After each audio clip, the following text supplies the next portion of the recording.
Anyone watching an Andrei Tarkovsky film, whether bored or enraptured, feels the weight of duration. In the film Andrei Rublev, we ruminate on a Russian Orthodox icon for 8 minutes, inspecting its details as the camera pores over its surface.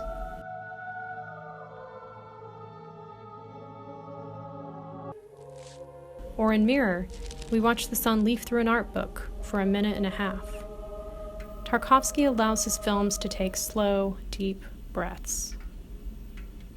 It comes as no surprise, then, to find that time is at the core of the Russian director's film philosophy. Tarkovsky characterizes a film director's work as sculpting in time and uses that phrase to title his 1986 book. For Tarkovsky, duration is the quintessential characteristic of cinema. He argues that you can have a film without characters, without decor, without anything but the inevitable duration of a piece of film moving through a projector. Unlike other filmmakers or film theorists, for Tarkovsky, cinematic time and rhythm are not necessarily equated with editing. Instead, he writes in Sculpting in Time, the distinctive time running through the shots makes the rhythm of the picture. And rhythm is determined not by the length of the edited pieces, but by the pressure of the time that runs through them. The time within the shots, created by people and objects being filmed, is always linked to an authentic sense of reality for Tarkovsky. For example, the way a wave of wind punctuates a last look back. He approaches his films with the intention of making inner states concrete through image and sound, not by relying on cliché tropes or what he calls superficial symbolism, but by attempting to portray the truth of a character's reality through their environment. We see this reflected in the dream sequences in his films.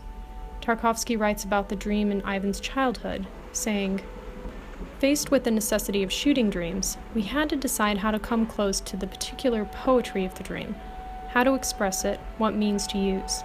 This was not something we could decide in the abstract."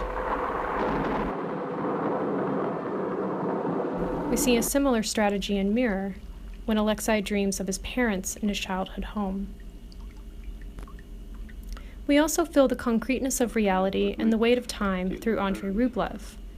In this epic film, Tarkovsky constructs a reality that does not necessarily have perfect historical fidelity, as some period pieces strive to have, but focuses on the feeling of a moment in time, the complexity of religion, cruelty of life, and finally the overwhelming sublimeness prompted by the ringing of a bell or the painting of an icon. In a word, the image is not a certain meaning expressed by the director, but an entire world reflected as in a drop of water.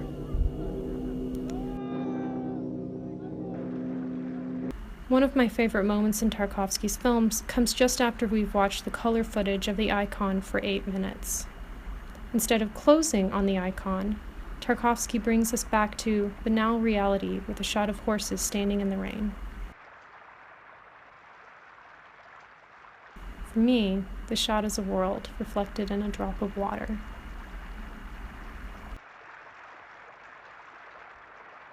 I'm Laura Ivins. Thank you for watching.